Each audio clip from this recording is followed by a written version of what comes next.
We've made it across Bangladesh. As you may know, India surrounds Bangladesh on both the east and the west sides. We came in from the west part of Bangladesh and made it across to the east part. We were a little worried about coming because there's a political campaign going on, and there's an enormous amount of political strife. In fact, every few days, one of the political parties will call a strike, which means anybody who is seen on the street is liable to get killed, because the instructions to their political members are kill them, beat them up, whatever, because it's somebody from the other party defying the strike. So needless to say, that was a little bit anxiety-provoking, because we had to be on the streets to get into the capital, Dhaka, and then to get on across the country. But we made it. Coming into Bangladesh, you almost immediately see that it is perhaps the most densely populated country in the world.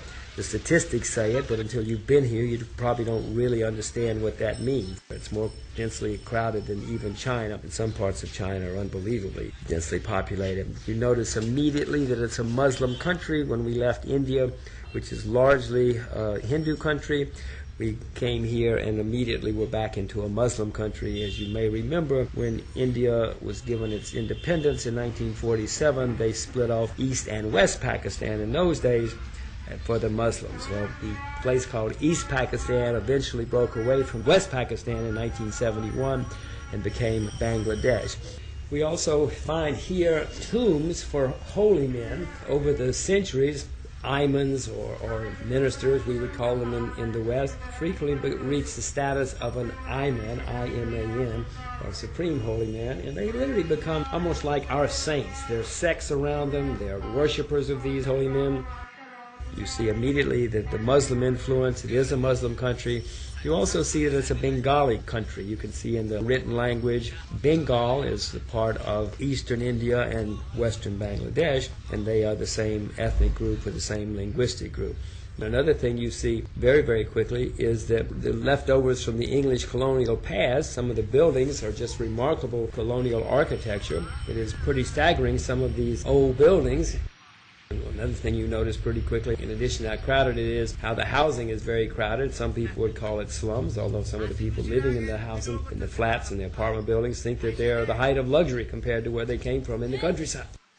The traffic in Dhaka, the capital, is extraordinary. It's like some of the other places we've been, crowded cities, Bombay, Delhi, Cairo, Istanbul. It's really pretty amazing. In Bangladesh, you see a huge numbers of three-wheel scooters, which are used to transport people around. Obviously, they're cheaper than taxis, but they also cause an enormous amount of pollution. Dhaka is not only the most densely populated, capital of the most densely populated country in the world, it is the most polluted city in the world. And I promise you, the studies show it, but we can verify it. There's a fair amount of English spoken in Bangladesh. It was a former English colony, so it's not as extensive as it is in perhaps India or Pakistan, but there is a certain amount of English, and we did run into people who love to practice their English. And as you can imagine, in the subcontinent, we ran into forts, especially this huge Lal Bagh fort. Don't quote my Bengali. It's left over from the English colonial past, but it was really built by the Mughals when they were here. The Mughals came through this part of the world several hundred years ago and dominated the subcontinent. You find them in India, you also find them in Pakistan. And one of the other things that one has to comment on, one talks about Bangladesh, is how wet the country is. There are rivers and lakes and ponds everywhere. It is one of the wettest countries in the world. That's one reason they have such a huge rice crop here, and I promise you, it is a humid, humid place. We have been on TV often as we went around the world. It happened again here. I mean, there are not many people driving around the world these days, and most of them, or very, very few of them, if any, make it through Bangladesh. So it probably helped us a little bit. And one of the other things that we found in Bangladesh, and we find this in many developing countries, many people are illiterate, and so on the streets you will find public typists. In other words, if you need a letter written to somebody, you go to the typist, you dictate the letter, he types it, and they send it off for you.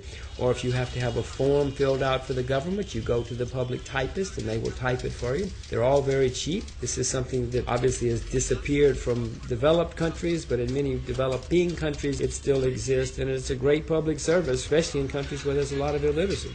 All in all, we had a lot of fun in Bangladesh. It's unique, but I guess that's a simple statement. Every country is unique. I hope we get to come back despite all its problems. We did make it through alive, and it's an enormous interest, and not many people come here. So if you want to get to a place that's untouched by outsiders and by tourists, head to Bangladesh, but be prepared for the pollution and the unbelievably crowded conditions.